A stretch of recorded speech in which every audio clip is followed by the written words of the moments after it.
All right. Welcome, everybody. Mark, thank you for joining us and being here You today. bet.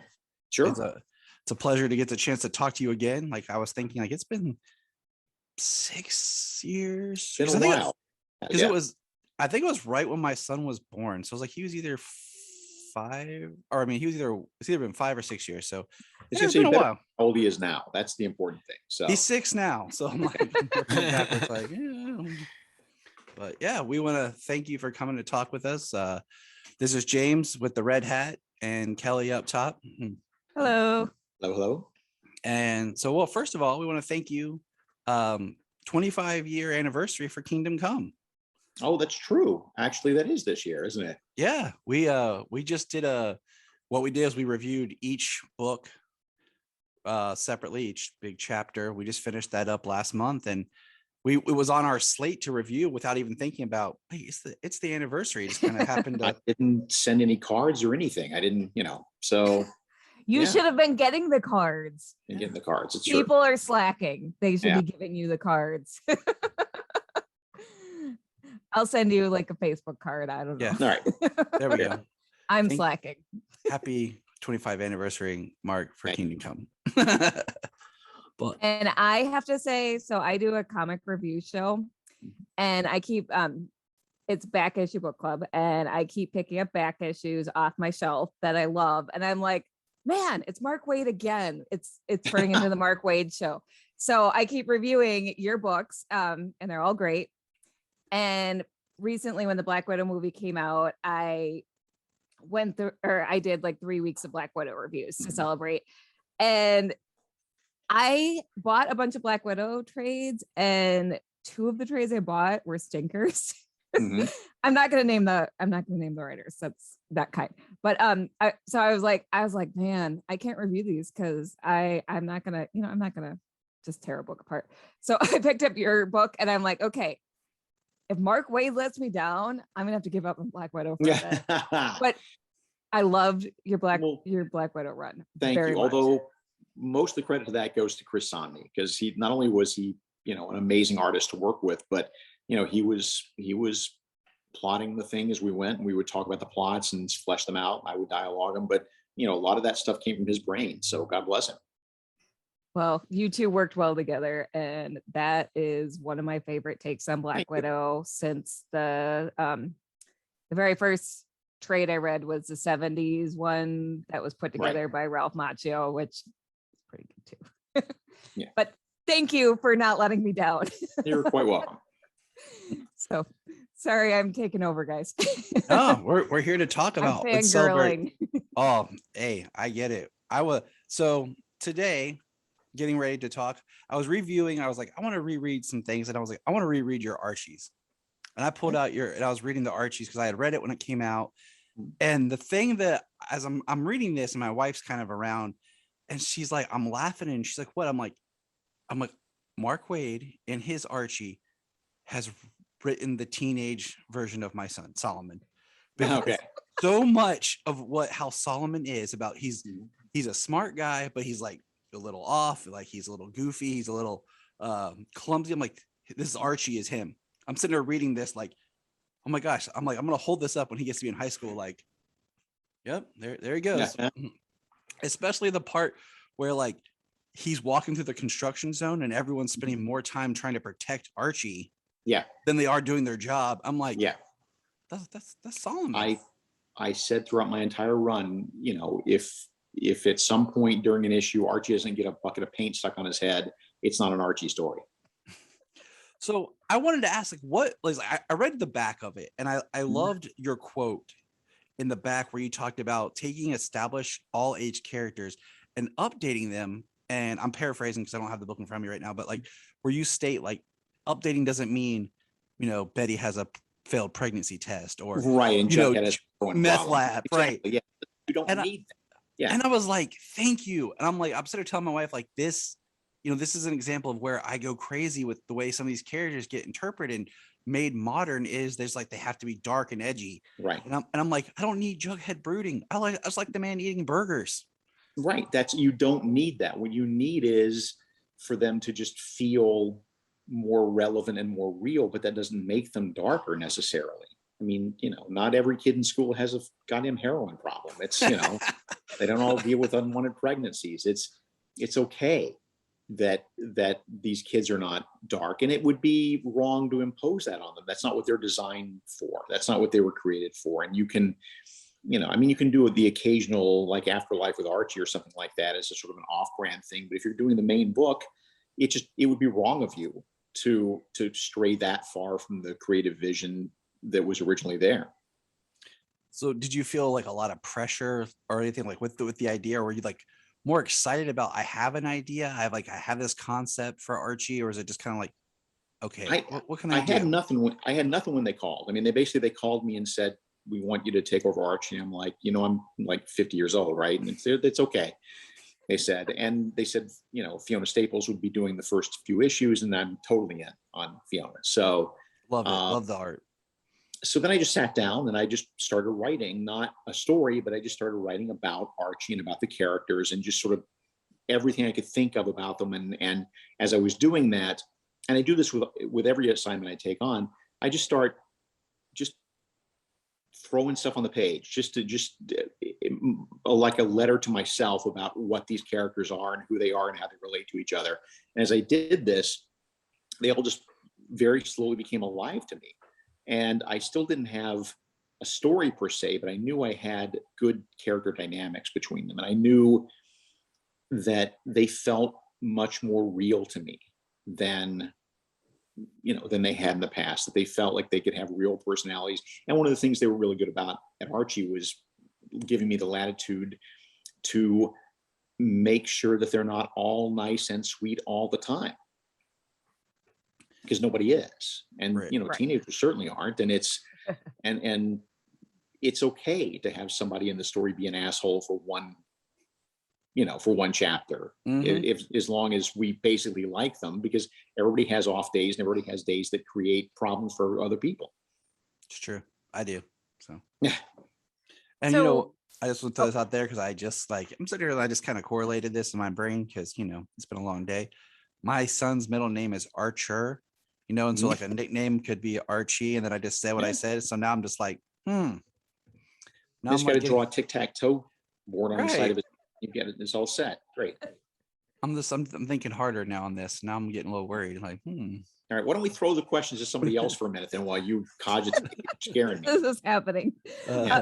So what sort of research do you do when you're writing these characters that have been around for a while? Do you do a lot of reading what's come before? It depends on the character. I mean, the thing is, with almost all of them, I've been reading them my entire life. So they're more real to me than most of my family is. So, I'm not writing Aquaman right now, but I could sit down and do 30 minutes on Aquaman without breaking a sweat.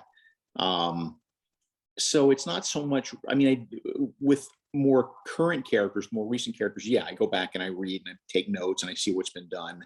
But when I do read, I try to go back as early as possible. I've really become, over the course of my career, I've really become very focused on author intent. I've become very focused on the idea that these characters have existed for a very, very long time. They've been around since before I was born, and they will be around after I die. And if I think I know exactly what that magic is, then I'm just being an arrogant jerk, because nobody quite knows. If everybody knew what that magic is, that we create characters that last 80 years, we'd be doing it every week, and we don't.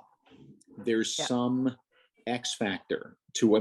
I can list all the reasons I think Superman is a character with longevity, but there's still some X factor there that I don't quite understand. Same with Wonder Woman, same with Daredevil, same with Spider-Man, whatever. There's still going to be some magical alchemy of the time that came together in the original story, and the artist and the writer and all the characters, the costume, the powers, all this stuff sort of coalesces into something that is unique, that has legs. And my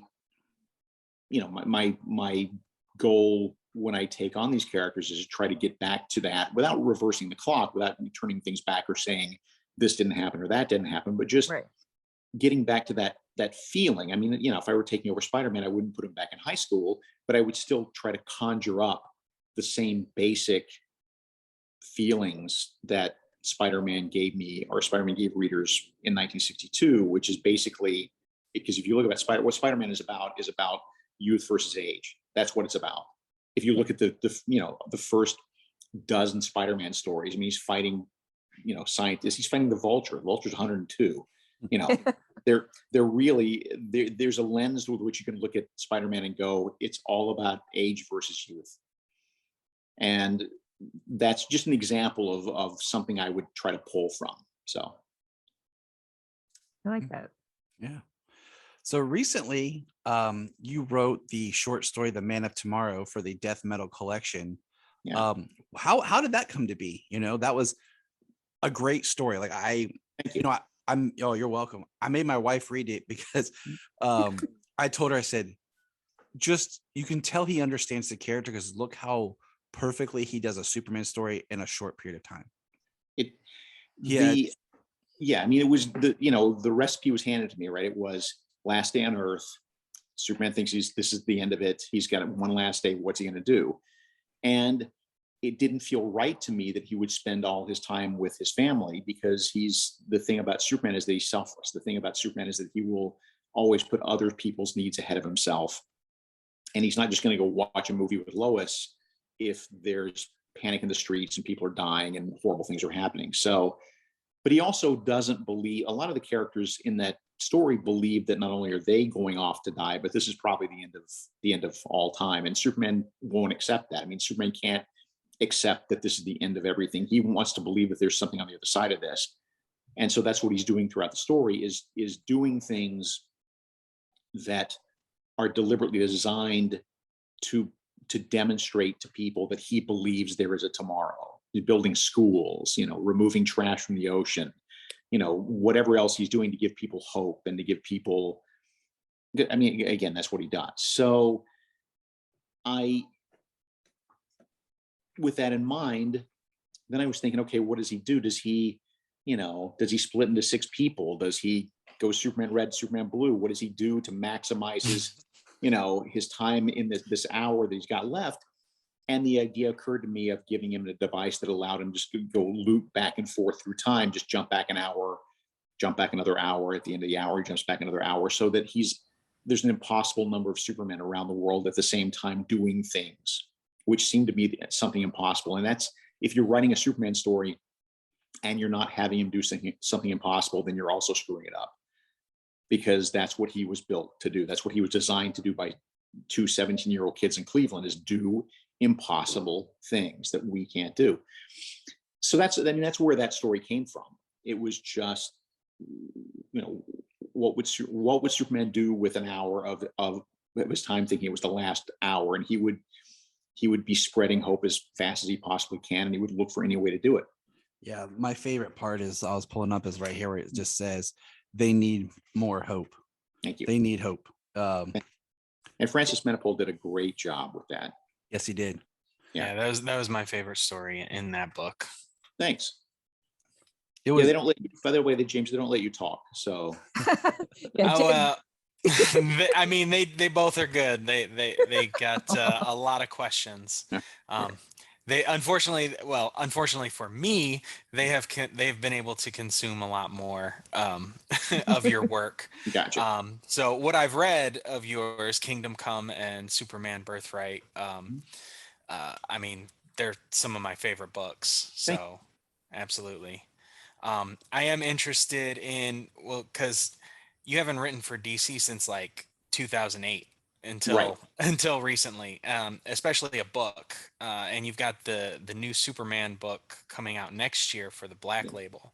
Yep. That being like the mature line, like what kind of themes and tone, just because it's Superman in that right line. So it's not going to be crazy, but right, we get back to the Archie thing of, Superman doesn't have a heroin problem, because that's it's good. It's good. Thank you. it's so, I mean, it's Black Label really by dint of the fact that it deals with sort of a slightly deeper philosophical set of ideas that what Superman means, what he's I mean, again, it's nothing happens in the story that is unusually dark that you couldn't do in a regular DC comic. It's just that the foundation of it is sort of, without, I can't really say much about it without giving anything away, but it's, the foundation of it is built on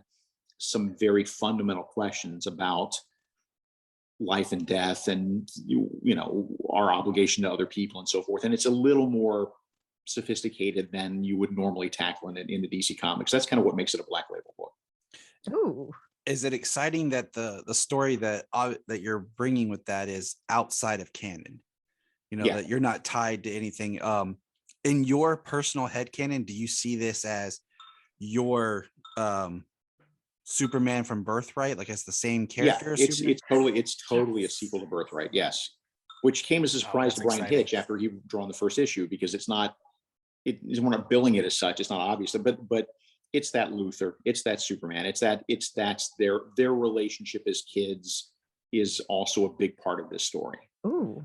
I get that sense with a lot of creators that, you know, the ones I've got to talk to, that when they do a different project, that it's still kind of, they created their Batman, their Superman, and even though it's over here, it's still their same kind of characterization around. So that's awesome. I mean, I was already excited for it, but now I'm even more excited for it. Good.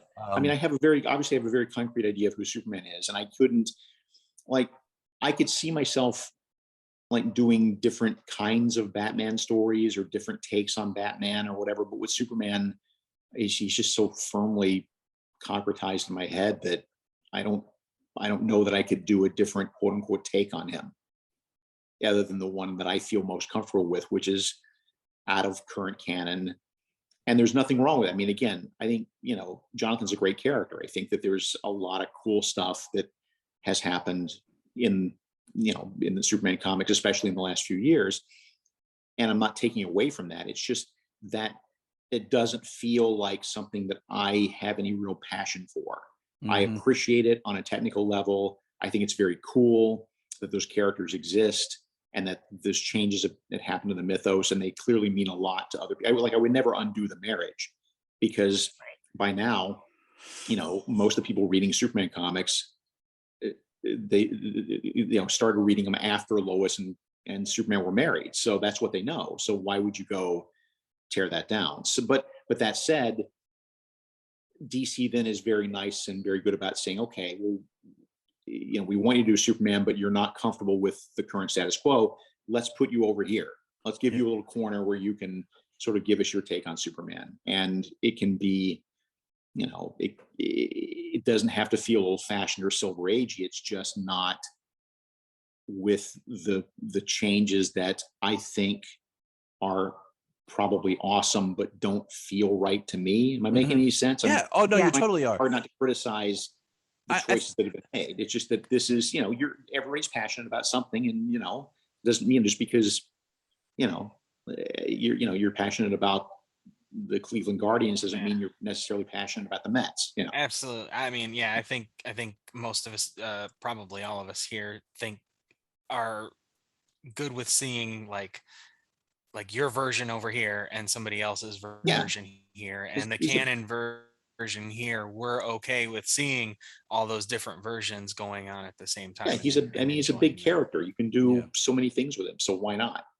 Exactly. I mean, I think, you know, that's the beauty of like the Black Label. It's based like, it can be the new Elseworlds, right? You know, it just gives you that freedom, because there's nothing wrong with, you know, like you said, the canon. It's just sometimes you have a story and it's like, well, I haven't been reading, or I have to learn what's going on to do this, and am I beholden to this? Because, you know, I don't like when writers come in and the first thing they do when they take over a book is, let's undo what's already been done here. I hate when they come and drop a piano and everything, but that's what people do. That's what they tend to do, and I don't care for that. And I would rather you like have a separate, you know, like a Black Label. Speaking of that, one of my questions: have you been watching Superman and Lois? And if so, are you enjoying it? I am. I especially enjoy the flashback stuff just because it's cool to see young Superman, but I like it. I mean, I think that, again, not my Superman per se, but I love the kids. I think they have a great relationship. I think that they're good actors. And I think that the stories they're telling are fun. And, it never would have occurred to me to give Superman a stepbrother. That's a really cool idea that I can't believe nobody ever thought of before. That Laura may have been married before Jor-El. Nobody's ever thought of it. Great idea. Wish I had thought of it. So there's a lot to like there. Yeah. Yeah, I am really, I mean, it's one of the like, yeah, it's a Superman show. I'm already gonna come in with like a happiness for it, but I've been very surprised with it Yeah. and been really love the stories that they're telling. Are there any other comic-based shows that you've been interested in that you're watching or? Yeah, I mean, I watch most of them. Some of them feel like homework, and some of them are joyful. But I would mean, have to, yeah. yeah. But I would have to say that Doom Patrol is like the top of my list. Doom Patrol is the one that I just drop everything at 3 a.m. on Wednesday or whatever to to catch the new episode. I mean, that's the one. It's the one that I'm like, I don't. The joy of that show is that I don't have any preconceived love for the characters. Like I don't have this, I'm not going with this knowledge like, oh man, they're not doing this right. Right. And basically anything can happen. Like, right. It's the craziest, weirdest things possible. And I'm just like, whereas for me, I have such an attachment to like the Brain and Monsieur Mala and Gargax and stuff that when they show up, I'm like, that's exactly what they're like in the comics. That's but my favorite things about the Doom Patrol when they bring in those established elements, because they're always exactly like they stepped from the comic book. They don't. That's awesome. They don't twist them. They just, that's what Gargax looks like. Awesome. Now you also blessed us with another Superman base tale recently in the blue and red shorts with probably one of the most fun Mixus-Pillock stories I've ever read. Thanks. Because it's completely like the opposite of, it's not Mixus-Pillock messing with Superman. It's Superman messing with Mixus-Pillock. Yeah. And it was awesome. Going, let's put the shoe on the other foot for a change and just and show you what it's like. And it's with purpose, because you get to the end of it and you realize it's really just to teach Mixus-Pillock a lesson and give Superman an excuse to give him a long lecture, which is what Superman would do. Because it's not just a matter of showing him and then, being a jerk and then flying away. It's like, no, you got to lecture him. It's all told from Mixus-Pillock's point of view. So my take on the way Superman's villains view him as they look at him, they all look at him like he's Mitt Romney. Look at him like he's just this square, old-fashioned, oh, Jesus, he's going to give us another lecture kind of guy. He's not really like that, but I think that's their take on him. I feel like that's accurate. Yeah. I can see it. Had you had that story like in the back of your mind for a while? No, actually, I hadn't. It was just that when the offer was made, the first thing I ran to was Red Kryptonite and was told, we've already done a Red Kryptonite story. So what else can I do? And I just, with that felt like about 8 pages worth of stuff. There's so many other stories I had ideas for, but there's no way you could cram them into 8 pages. So this felt like about the right amount of story. I really feel like just the way that story is done, that you are probably one of the only writers that could have done it and done it correctly. Well, thank you. You're welcome. You have that knowledge of the character and the playful side to really understand, like you were saying, like how Superman would approach Mixie, how he would, make it a lesson. And I feel like reading, I really enjoyed those books, those anthology books. I'm sad that they're done for Superman. Yeah, me too. But again, if they've done well enough, they'll do more. So, So if you haven't bought them yet, buy them. Right. I mean, Black White is in its 4th incarnation or something. So yeah, it's number 4. But you hit upon it when you said, how would he approach? I mean, that's the way I get into all these stories. Is I ask myself, how would this character approach this situation? How would they respond? In what unique way would they respond to this that another character wouldn't? And get inside the character's head. That's how you make these stories work. That's how you make them good, is you make them individual and you make them all, it really is a matter of like wearing the skin of that character and really understanding how they perceive the world around them, not just when they're punching stuff, but when they're living. And that's, once you get in that head, it's much easier to tell these kind of stories. With all the characters that you've got to work in, all the sandboxes that you've played in, is there any characters left that you'd like to, or is there any like obscure character like, you know what, I could bet I could bring that character into the forefront and make something happen? Yeah, but Tom King keeps getting there ahead of me, which pisses me off. Dang it, Because Tom my answer King. would have been Adam Strange, and then my next answer would have been the Human Target, and there he is. So Dang it, Tom King. Tom knows he's on watch. Tom Yeah, knows he's like racing you. Yeah. yeah. Like those are honestly, truly, those have been my two answers if you'd asked me that 2 years ago. Well, wait, and I'll message you in 2 more years and be like, hey, so those two characters. So who else did Tom King get to first? Right. Who else should Tom King get to do next? Yeah, exactly. Tom King should get to do Metamorpho next. That's what he'll do. So I mean, yeah. And do you have a favorite of the characters you've gotten to write for? Oh, or is that Superman. like she's it's like All right, best answer? Best everyone answer. else is tied for second. Yeah. That's fair. I mean, yeah. Now, how does your like? Do you have a certain like? Is there any kind of like certain writing process that you get into? Like you've kind of touched on it in different things. With a character, is there like a certain way that you think you approach the writing differently than you would say, or is it just kind of it's always the same, or is each character like a different journey? There's a commonality. I mean, like I said, a big part of it is just getting in that character's head and trying to see the world through their eyes. And then beyond that, when I'm actually sitting down thinking of stories, because it is a visual medium, I tend to think in terms of images. I tend to think of, oh, that would be cool.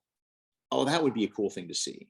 Oh, that would be a cool thing to see. And it's like a jigsaw puzzle where all the pieces are face down, and I'm turning up the pieces one by one face up. And then I start to see how, oh, that's a cool idea for a visual. And here's an image that could link to this, because that, you get from point A to point B that way with the story, and you start to knit it all together into something that makes some sense.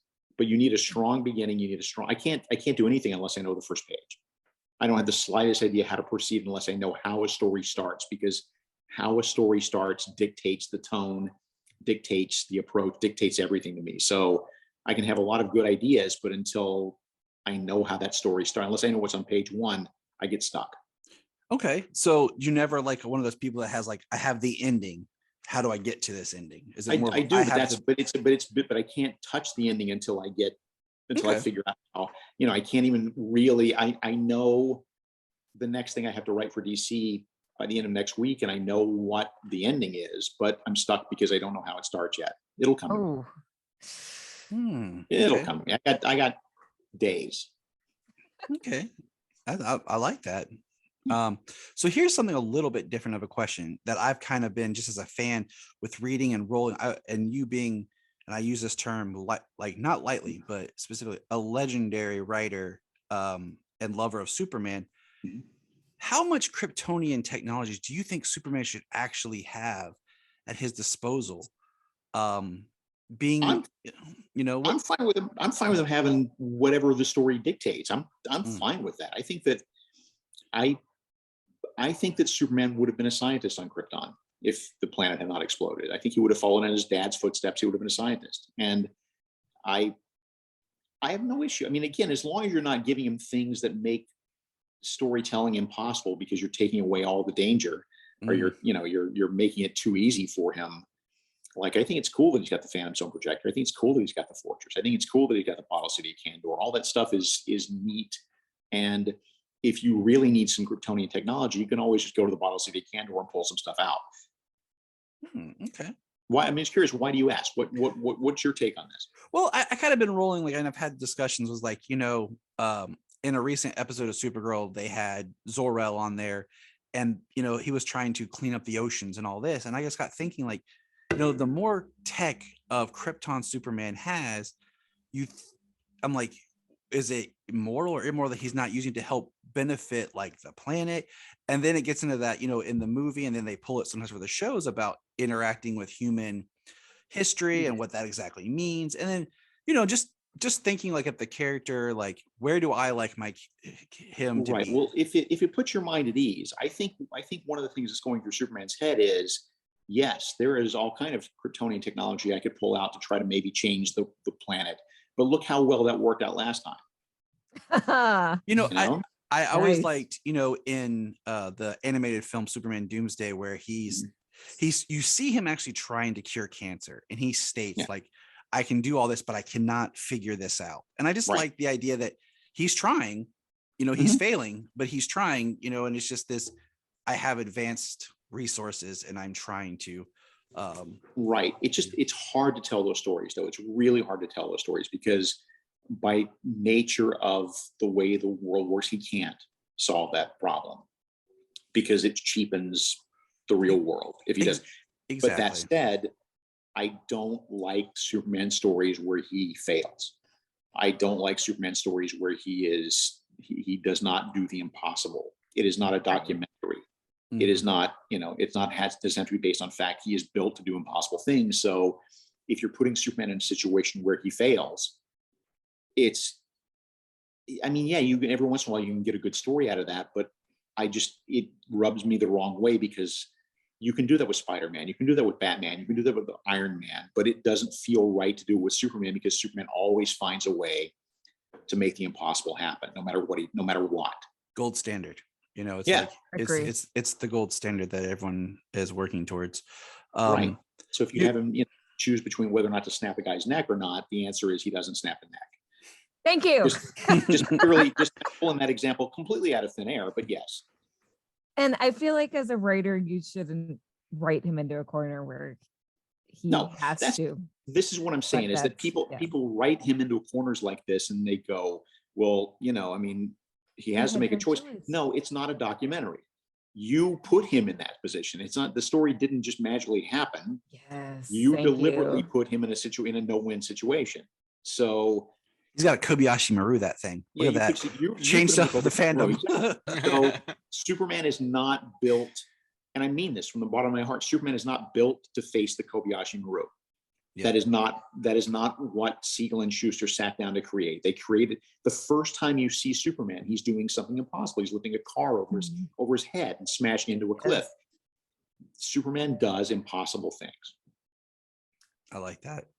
Like that. Just that is like a line. Like, yeah, great. That's what he does. Love that.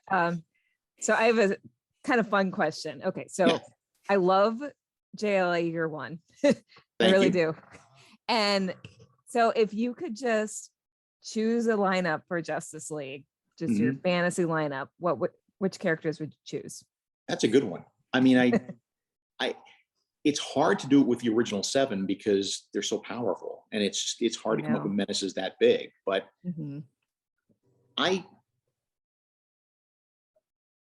you're not going to like the answer. My answer is I can make anything work. I love all these characters so much that if you hand me a random assortment of people to put in the Justice League, I bet I could find a way to make it work. I bet you could. Actually, and that would be a great story to read. Yeah, I mean, we're just gonna tell you about the 7 worst characters. We'll send them your way, and then it'll come out the prize-winning story. I would read the heck out of that. Black Canary is actually my favorite character, so that's one of the reasons JLA Year One has a. She was so much fun to write in that book. So much fun to write in that book. So good. I'm glad you enjoyed it. I did. I did review. That was one of the ones I reviewed, and everyone was like, "Mark Waid wrote another Justice League story besides Kingdom Come." I was like, "Oh yes." I've written a few. I've written 2,000 comics. I think statistically, probably if you have comics at your house, no matter who you are, statistically, I'm probably in your collection somewhere. Yeah. Well, I keep trying to shine a light on books that don't normally make people's like top 25 must read list. Yeah. So it was very gratifying for people to be like, I need to buy this book because I haven't read it and I love Kingdom Come. Thank you. So well, thank you for the plug. You're welcome. I also plugged your Leia book, and again, people were like, Mark Waid wrote Star Wars. I was like, yes, go buy it. I get around, man. I get around. That's the fun of it to me is how many different kind of characters can I write? Your Leia book was so good, and it filled in some plot holes for Leia, and kind of plot holes because she didn't get the chance to grieve her planet dying. Thank you for that. That's where it all came from. I feel like they asked me to do it, and I had no ideas, but I started thinking about the character, and I thought that's the thing we didn't get a chance to see is her grieving the loss of her planet, and that then suddenly I had a story. Now I've got a story I can go with. It was such a good story. I Thank you. really loved it. I cosplayed as that version of Leia too, and Cool. had fun with that. So sorry guys, I'm fangirling again. Kelly, there's What a you're here reason. for. There's a reason why I wanted you to come, because I knew that you would enjoy this. Yes. So yeah, like I said, my show's been the Mark Waid show, basically. I mean, I really have given other writers love, but a lot of the comics have been yours. So thank you. Having gotten around so much, is there any kind of advice or ways you talk to like aspiring writers of like, what they should be focusing on to get their attention, get their foot in the door, like a process for writing period? Like, yeah, I mean, well, actually for the last year or so, and I've got one more coming up, I've been giving online lectures.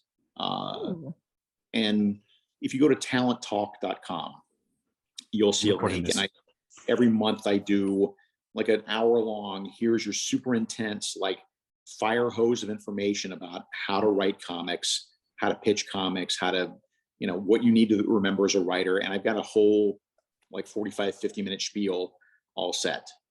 But the two most important things I press upon writers is, one, a plot is not a story. A plot is a framework for a story. And you can have, and this is a mistake I made early on in my career. It took me a while to learn this, but you can have a plot that is like a Swiss watch. You can have a plot that's just a beautiful thing that hangs together terrifically and is stunning in its construction, but people don't remember the plot.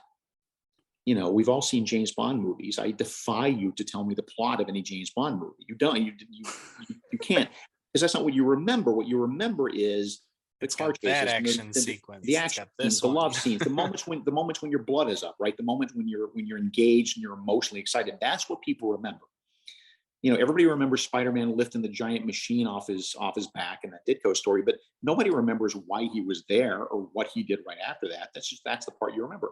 So it's super important that if you don't, you can have the most, the best constructed story in the world, but if it doesn't have emotion to it, if it doesn't move people, if it doesn't ask of people to, engage their emotions, then you may as well be a crossword puzzle. So that's one.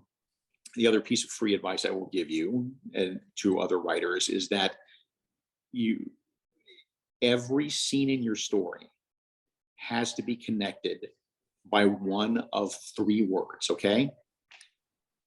Two of them are the most important. It's therefore and however. Every scene in your story has to be, this happens, therefore this happens. However, this screws things up. Therefore, this happens. In other words, and you would be surprised at how easy it is to break that rule or forget that rule. But then everything in your story then moves forward and advances the plot to the next point. And I'll give you an example of how it can go wrong. Is in the Black Label book, for a part of it, there's sort of a treasure hunt element to it where we have to go from place to place. And in my outline, I said, okay, we're going to go here, and then we're going to go here. And I wrote the first scene where he's, in point A, and then I was going to write, okay, now he's in point B, but there's no real reason for him to go from here to here other than the plot dictates it.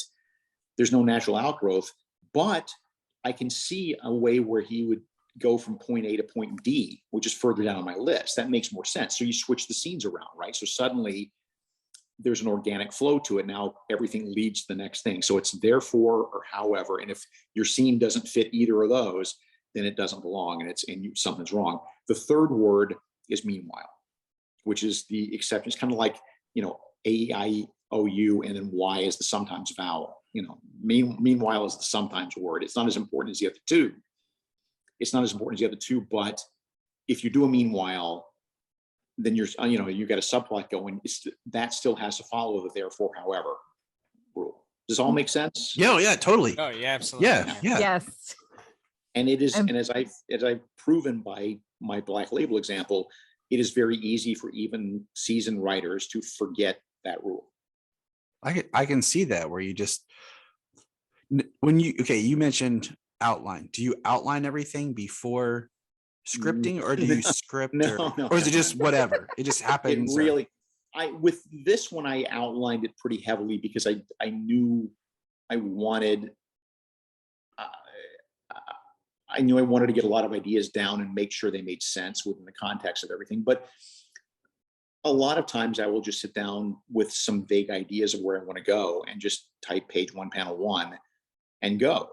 Because for me, the fun of writing is not the plotting. The fun of writing is the discovery. The fun of writing is surprising myself, because if I surprise myself, I'm going to surprise you as a reader. And that's very important. So I like not knowing where I'm going. I'm also a puzzle guy. I'm also like, that's my jam. This is doing puzzles of all kinds, escape rooms, crosswords, whatever, all day long, solving problems. And so I tend to approach all my stories almost in a way like they're puzzle stories, because then I have to figure out, okay, I have Daredevil doing this, and he only has this and this as resources, and this is the problem. How is he going to fix the problem?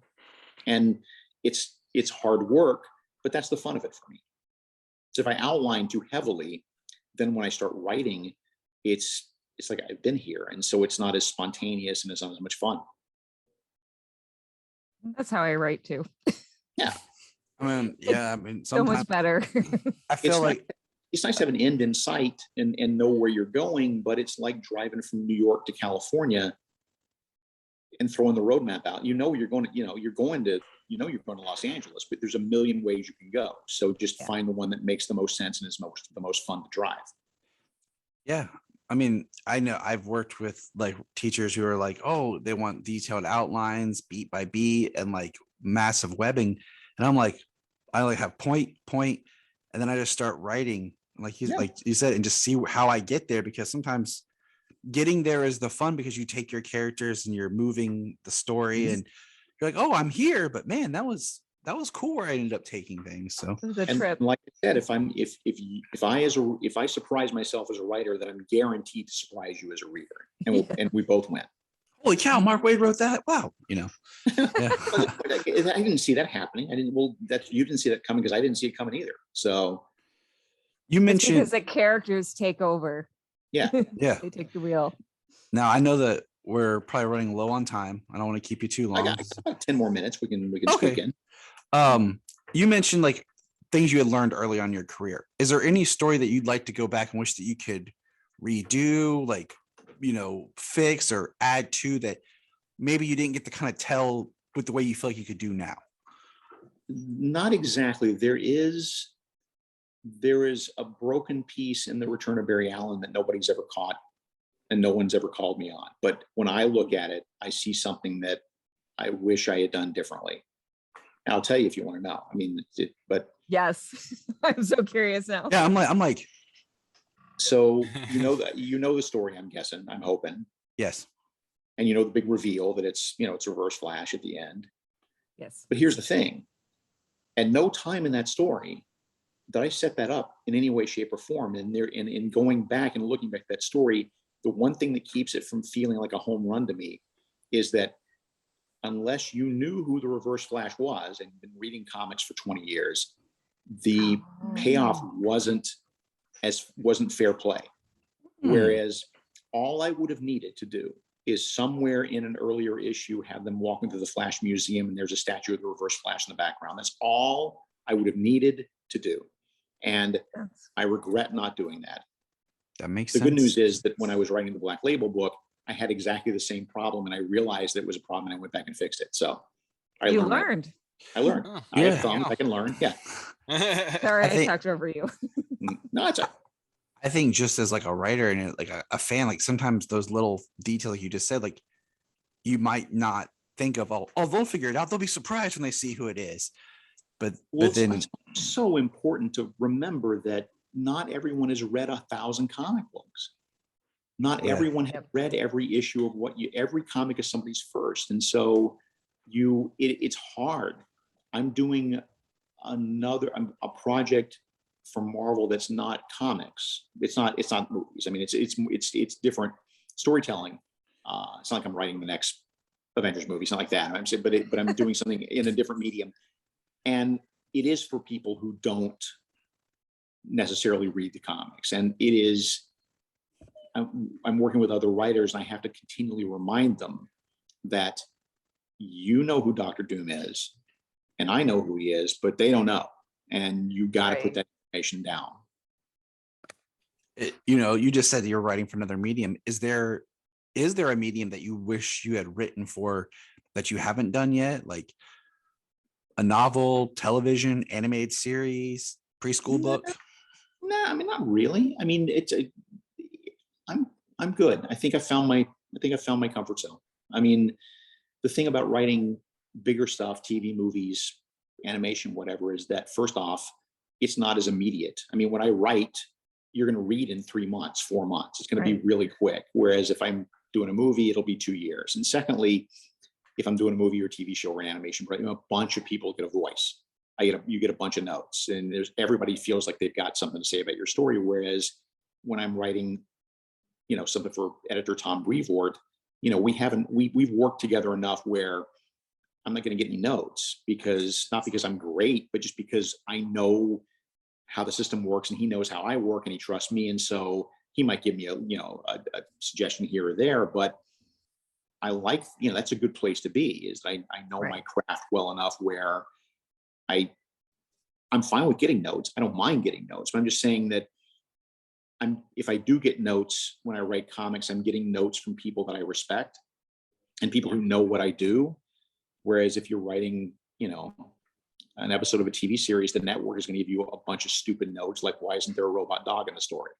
Which I would be in jail if I was that. There are people who give notes on TV episodes, I hear, who just give notes to justify why they have a job. Right, why they have a job. Exactly. I'm a producer on this thing. I must have an opinion, or else I will look like I'm not paying attention. Therefore, I'm just going to give you a stupid note. Comics doesn't really work that way as much. That's nice. That's good. So there's a reason why they hire you to write it, like you would think they are trusting you, like, hey, we picked you to write this for a reason. I do. You would assume that a lot of people would trust who they hire. I do seem to have earned people's trust, which is nice. So yeah. Well deserved. Can you tell us anything else about the Marvel project that you're working on, or is it secret? I really can't. I mean, it's that's fair. It's secret. Origins. Anything I can tell you. It's secret origins. I mean, I think by this time next year, I think it'll all be out. I think all the cards will be turned over and you'll know what it is. But it's exciting. Fun. I mean, it's a lot of fun because, again, it's a medium I haven't worked in before, and it's a lot of fun. So what else are you working on? Any other upcoming projects or more recent projects that people should know about? Or let's see. Well, again, got the Hitch book. And I've got, when is that coming out? Do you know? I don't know that I'm aware of. So it's sometime in 2022. We're on Brian's schedule. So he's like December 30th, 2022. So there's that, as you saw before then. Right. And as you saw in the solicitations for that came out last month, I'm doing a story in Detective Comics 1050 that is sort of a launching of a Superman Batman series. So there's that. Are you going to be writing the Superman Batman series? Yeah. All right. Oh, I'm good. Yes. I'm good. And beyond that, I mean, there's little things here and there, but nothing we can really talk about yet. But that's the gist of it. I'm trying to think if there's anything else. There's nothing for Marvel right now, just because I've been busy doing DC stuff. And as you remember, I'm also publisher of Humanoid. So I have a day job, How's that? I wanted to ask, how's that working for you? I know that was more recent that you were appointed. My whole times table, it could have been 3 years ago and it feels like yesterday. And so yes, because of COVID. Everybody feels the same way because of COVID. It's working out great. I mean, I was consulting with them for a couple of years on doing their comics and doing their American graphic novels, and they tapped me to be publisher almost 2 years ago now, I guess. And if you factor in the fact the world came to an end in 2020, it's going pretty well. We're doing a lot of books that I'm very proud of. We got one coming up at the end of this month, the end of November, that I love. It's a great book. It's called The History of Science Fiction, and it is a graphic novel version of just that. It is and That it sounds is amazing. super comprehensive. It's written by a British author who did a version for France that we translated over here and then added a lot of stuff to make it a little more American based. But it's 200 pages, but it's going to take you like several sittings to read this thing. It's very dense, but not in a way that's dry, not in a way that it's not entertaining. It's fun to look at, and you're going to learn so much about the history of science fiction, because it's not just fact. It's also context and, sociological context, and how did this relate to this thing, and who was this person, and why was this woman important in the history of science fiction, and so forth. That's coming out in the end of November at some point. Because of shipping delays and everything, nobody knows exactly when things are coming out, but I would look for that if I were you. Yeah, totally. That sounds awesome. Yeah. The hardest thing is, as much as I love the comics medium, is I don't always get to read and absorb as much as I want, because there is a lot. Yeah. I always recommend people check out libraries. That helps, because so I feel like some of the stuff like you're talking about gets lost in the shuffle of some of the bigger things, especially when you have maybe a shop, your local shop isn't right is up to on everything and recommends things. Right. It can easily get passed over. So I'm glad to hear about that, because I'm excited to read. That sounds cool. Cool. Well, good. I think you'll enjoy it. On that note, any last questions? I probably need to. So I was thinking 25 years on Kingdom Come here. Just a couple of years ago, last season maybe, we had Crisis on Infinite Earths over there on the CW. How do you feel that they brought to life some of the characters? Specifically Brandon Routh, because that was great, but also Kevin Conroy. I was over the moon. I was having dinner with Mark Guggenheim, and he, in the early stages of it, and he was saying, well, we know we want Brandon Routh to be a Superman, and we don't know whether or not to try to let him continue the Superman Returns version, or maybe he could be the Kingdom Come version. I said, stop right there. That's what you're going to do. I'm not asking you. This is what you're going to do. And by force of will, it happened. And I think the great tragedy of Brandon Routh is that he's the perfect Superman, and he's also the last person in the world that Warner Brothers would ever call to be in a Superman movie because of Superman Returns, which breaks my heart, because he's perfect for that role. And yet, except for the unusual circumstance of like Crisis, they'll never let him wear that suit, which breaks my heart. Yeah, me too. Mm-hmm. Yeah, it's a tragedy, because you feel the genuineness of the character from him just as a person. Yeah. And he was one of the Superman that I have yet to meet, and I had an opportunity, but I wasn't able to do it. And I really hate that I wanted to meet him back before the world, destroyed itself. Same. So, yeah. Well, thank you, Mark, very much. It's been an honor and a blessing just to sit here and chat with you. Always just wonderful to hear you talk comics and about these characters that we all love so much, and just the joy that it brings us from reading, but also just hearing about your writing process. And there's inspiration that just comes from hearing you talk. I'm really going to look up your lecture you were talking about and listen to that. So that's probably what I'll end up doing tomorrow. Yeah, take a look and see. I mean, it's a portion of the proceeds also goes to the Hero Initiative, which is the charity that looks out for comic readers in need. So there's a piece of it. So you're doing a good deed if you, if you. All right, I'm gonna split. I'll let you guys get back to it. Thank you. Thank you. Thanks for the conversation. Thank you. Thank you. It's been great. Take care. Bye. Bye. That was awesome. That was fun. I was engrossed half the time, just like, yeah. James is like, really? So, wow. I mean, just listen to him talk. Like, it's one of those things. Like, I can just listen to him talk, like, about the character. And if anyone out there listening, when this podcast episode goes up, I actually have recorded an intro to it, and I read the foreword that Mark Waid wrote in the 100 things that every Superman fan should do. And just reading that foreword will tell you everything you need to know about how much this man loves his character. I love it. And I'm excited for this book even more now, just because the idea that he's writing Superman, but he's going to write from his mind without any kind of, and I hate using this term, but like baggage of the canon, you Mhm. know, of, well, Superman's overdoing this, or, you know, this. So I'm ecstatic. That's kind of like a His own little continuation of his, pocket universe. yeah, like the Mark Waid, like, you know, I always say, like, Scott Snyder has his Superman, or his Batman. Like when you read that, you know, that's Scott Snyder writing Batman. It's all connected.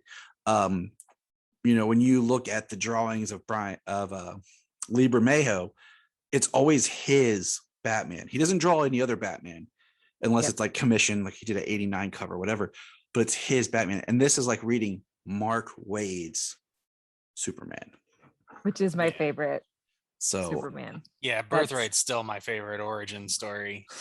Best. I could go on and Mine on too. about that beginning. Like I love the beginning of that book a lot, for several reasons, but I really like the story of him as Clark in Africa. Me too. And kind of figuring out and doing his thing and the lessons that he learns there. So it's So awesome. good. Kelly, thank you for joining us. Thanks for having me. Why don't you go ahead and throw Thank out you. some It's nice meeting you. Oh, nice meeting you too. throw out some plugs for people who can find you and everything now, and we'll you have a proper ending to the podcast part here. Yes. Okay. So I've made it easy finally. I have a link tree. Yeah. Linktree and Finally. QR codes. Linktree.com/Phoneix Sister Cosplay. You can find my cosplay Instagram and Facebook. You can find my podcast stuff. Everything's on there. It's so much easier. I don't have to list off a bunch of links. That's why I love Linktree when I discovered that. And now that you can like get the Oh my QR God. code, and you'll see our QR code everywhere. It's just like, bloop, there it is. So, well, Kelly, thank you. And then of course we have James. James, thank you for taking time out of your busy life with your new child to grace us with your presence. Yes. Thank you. It's and when I go, I gotta make sure everybody has what they need, because I'm she's down with the baby, and Oh. it's tough around. It's tough with all these kids. My other daughter stayed the night. I'm like, one out of the house. He's like, man, blip.